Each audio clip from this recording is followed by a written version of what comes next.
la performance, c'est une des grandes clés du succès. Vrai et faux, parce que mal utilisé, ça peut aussi devenir votre plus grand saboteur. Aujourd'hui, je vous parle de 3 types de performances pour lesquels j'aurais vraiment aimé qu'on m'explique les nuances, parce que ça m'aurait épargné bien des problèmes. Et comprendre les subtilités que je vais partager aujourd'hui dans la vidéo va aider toutes les personnes qui cherchent à toujours performer un peu plus sans nécessairement se brûler. Dans la poursuite de vos objectifs et de vos rêves les plus fous, rien de moins. Je vous fais une confidence. J'ai toujours aimé performer, j'ai toujours été attiré par les mécanismes psychologiques qui amènent une personne à se dépasser, à surmonter ses limites, à aller au-delà de l'improbable. C'est ce qui m'a permis, entre autres, de compléter 2 pleins Ironman, d'agir à titre de capitaine de l'équipe canadienne aux championnats universitaires mondiaux en 2001, de me lancer en affaires dès ma sortie des études, de livrer un peu plus de 3500 conférences ou même d'avoir eu le privilège d'être intronisé au temple de la renommée des conférenciers canadiens. Il n'y a rien de cela qui est venu sans un amour pour la performance. Et en plus de mes propres expériences personnelles, j'ai aussi eu le privilège assez fantastique de coacher des milliers d'entrepreneurs partout à travers le monde et j'ai vu où on se perd. Et ça, personne n'est à l'abri de ça. Il y a une performance qui vide, il y a une autre qui t'illusionne et une autre qui va t'ouvrir rien de moins qu'un monde de possibilités. Donc d'abord, la performance dite toxique.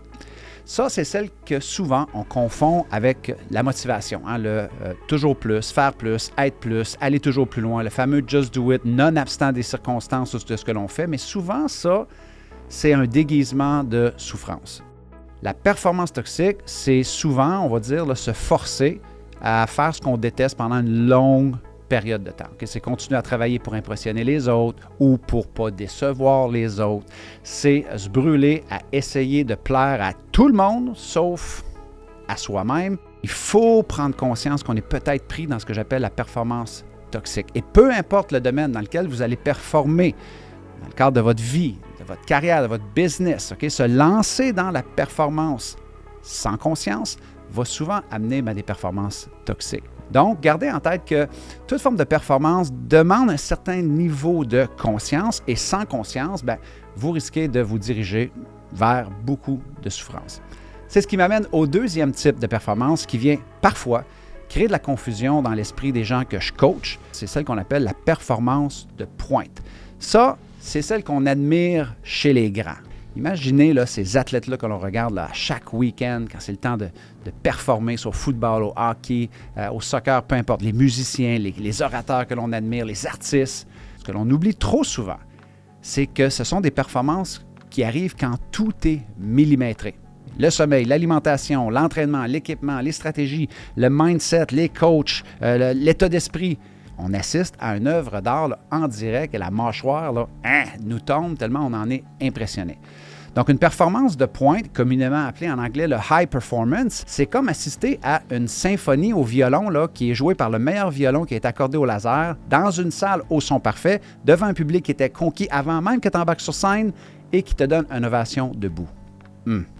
Dans la vraie vie, pour nous autres, c'est rare que ça se passe comme le scénario que je viens de décrire. Pour nous, si on avait à vivre ce genre de scénario-là, ça serait beaucoup plus qu'on jouerait du ukulélé dans le vent, avec un bras peut-être dans le plâtre, avec un bébé qui est en train de pleurer dans la salle. Pas idéal. Donc, combien de fois j'ai vu des scénarios suivants auprès de des gens qui viennent me voir pour optimiser une certaine forme de performance. Donc, par exemple, ils veulent faire une présentation devant leurs employés ou des investisseurs. Donc, évidemment, malgré toutes les heures de préparation, leur intention de faire une présentation aussi bonne qu'un TED parce qu'ils ont vu ça, ces performances-là de pointe sur YouTube, la veille de leur performance à eux, ils n'ont pas dormi de la nuit, ils ont dû se rendre à l'urgence parce que les enfants étaient malades et 30 secondes avant de performer, leur projecteur PowerPoint a crashé littéralement. Le problème ici, c'est qu'il devient très facile et dangereux de tomber dans le piège de penser qu'on n'est jamais assez. Parce qu'on passe son temps à viser une performance de pointe dans des conditions qui sont extrêmement difficiles. Et en plus, après la dite performance, on va se juger de ne pas avoir été à la hauteur lors de notre jour J à nous, alors qu'on avançait dans des conditions qui n'étaient pas idéales. Les amis, on peut-tu prendre de la hauteur un peu ici et comprendre qu'il y a des nuances?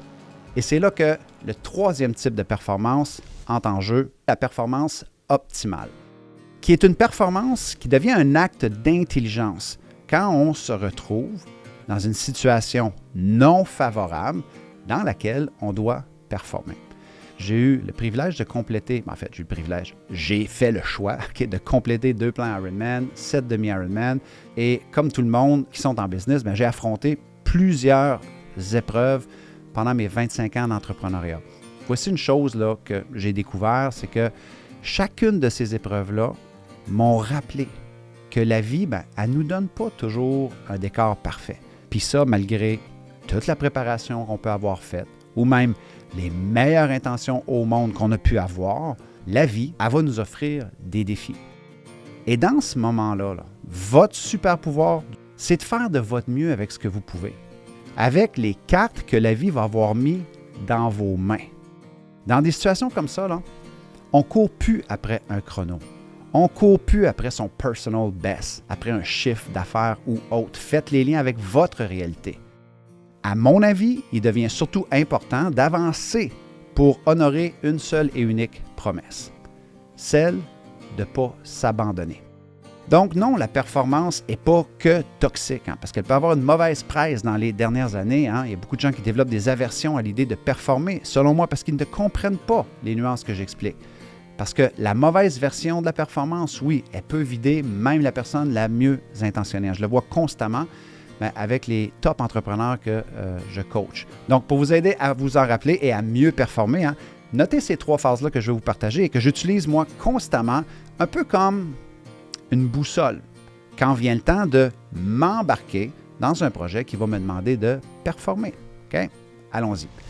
Performance toxique, faire ce qui t'épuise pour les mauvaises raisons, de la mauvaise façon, pour les mauvaises personnes sur une longue période de temps. Performance de pointe, possible à l'occasion, yes, mais demande un décor contrôlé, millimétré, un entourage solide, soutenant et des années d'engagement. Performance optimale. Tu vises le haut? Yes, absolument, mais tu restes vrai. T'ajustes, t'écoutes, t'avances et t'apprends à faire de ton mieux avec une grosse dose de compassion, surtout dans les journées les plus difficiles. Donc, retenez bien ça. L'humilité de s'adapter, à mon avis, va toujours valoir plus que l'entêtement à continuer à performer dans la rigidité. Parce que ça, tôt ou tard, ça finit par péter. Et ça, c'est important de le savoir. Parce qu'on est tous appelés à performer au fil de notre vie. Donc, en gardant à l'esprit les 3 types de performances que je viens de vous partager, j'espère que vous allez performer avec plus d'aisance puis peut-être moins de stress. Je vous le souhaite en tout cas. Donc, voici une certitude que j'ai, OK? Vous n'aurez pas toujours les conditions idéales. Je vous le souhaite, mais mon expérience, c'est que c'est rare que ça l'arrive, OK? Mais même dans vos pires journées, vous pouvez toujours avoir de la gratitude. Respirez. Faire un pas en avant. Écoutez votre rythme à vous. Faire de votre mieux. Et parfois, juste ça, c'est déjà tout un exploit. Alors, je suis curieux. Dites-moi en commentaire, où est-ce que vous reconnaissez peut-être présentement dans votre performance? Êtes-vous plus dans un mode toxique? Êtes-vous plus dans un mode de pointe sans en avoir compris les nuances? Et auriez-vous peut-être avantage à basculer dans la performance optimale? That's it pour aujourd'hui, les amis. Alors, j'espère que vous avez retrouvé de la valeur dans cette vidéo-là. Si vous n'êtes pas encore membre de la chaîne YouTube, simplement cliquez sur la petite cloche, pic, juste ici, et vous allez être les premiers à recevoir une vidéo dès que ça va être mis en ligne. Et évidemment, si vous avez aimé ce style de vidéo-là, vous allez probablement aimer la prochaine qui apparaît juste là. Alors, jusqu'à notre prochaine communication, soyez reconnaissants, reconnaissantes, célébrez la magie d'aujourd'hui et merci de tout cœur de faire partie de ces gens-là qui ont le courage de vouloir bâtir un monde meilleur.